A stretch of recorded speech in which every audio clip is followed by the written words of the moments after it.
So, I got a question for y'all. Do y'all think Seth Rollins could return at the Royal Rumble?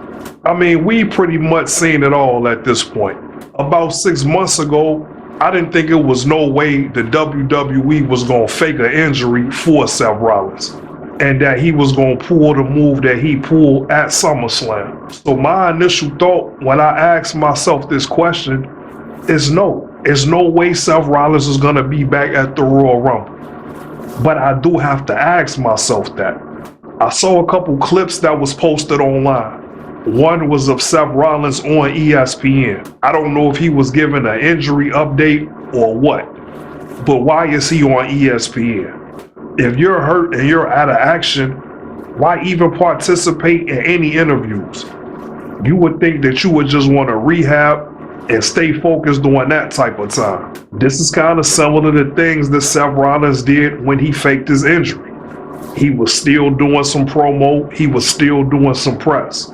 Now, I'm not gonna lie, if Seth Rollins was to come back at the Royal Rumble, that'll be a big moment.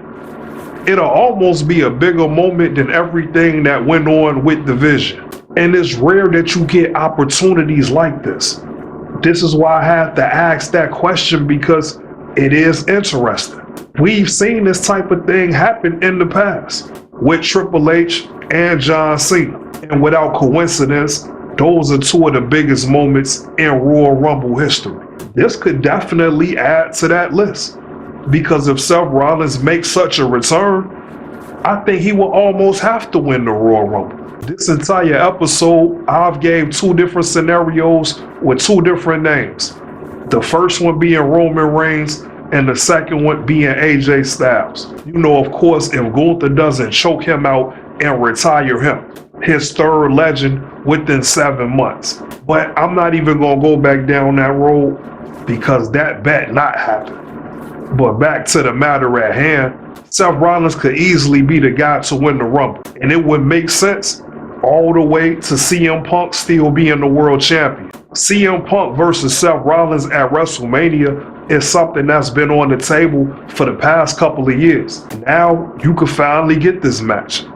And weirdly enough, it doesn't even feel forced, because I will admit, this has been one of the biggest rivalries in the WWE. And they really have been going back and forth.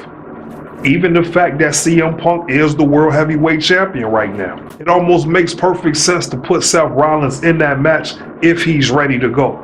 So is Seth Rollins gonna surprise people and make a return? I'm not sure. It'll make a hell of a moment for an event like this. But I'm gonna talk about it from the other side just real quick. If Seth Rollins is ready to go and could come back to the Royal Rumble, he shouldn't. Whatever's been going on with Seth Rollins, I feel like he always rushes to come back to the WWE. Now, he's a grown man, and he's gonna do whatever he sees fit. But just me being a true fan, I'm gonna throw in my 2 cents. Me personally, I don't think Seth Rollins should even put that stress on himself to even make a comeback so soon. I'm not even sure what the injury is, but whatever it is, I don't think Rollins should rush. And not only so he could be 100%, but so he could see how things play out in the WWE. You could tell that Seth Rollins is a team player, and he's gonna live and die by the WWE. And this is why I think that that company should take care of Seth Rollins. They should let things play out the way that they're going right now, and they need to write some real strong material for when Seth Rollins does make his return, whether it's the Royal Rumble or not. I saw a clip on WWE Unreal where Triple H told Cody Rhodes that Rhodes is their guy. And that's all fine and well. But for some reason, I feel like Seth Rollins should also be their guy. Because when you really look at WWE over the past 10 years, besides Roman Reigns, Seth Rollins has been the guy. I talked about this a little bit earlier in this episode. Even at one of my favorite WrestleManias, which was WrestleMania 38, that return for Cody Rhodes was the biggest and the best thing that could have happened for Cody Rhodes. And Seth Rollins was the opponent. I could argue that that match set the entire tone for everything that Cody Rhodes has done up until now.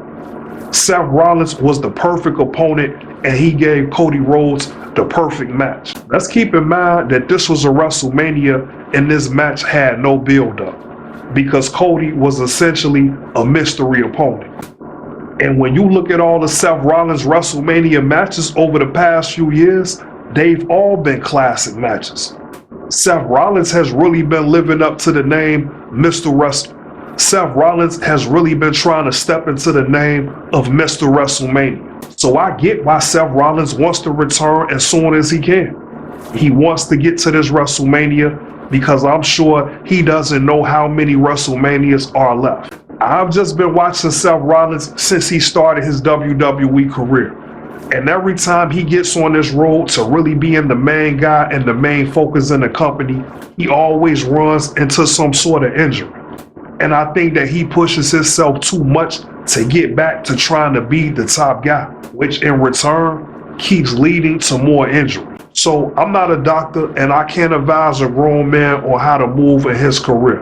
I'm just a true fan that wants to see Seth Rollins be the top guy in the WWE.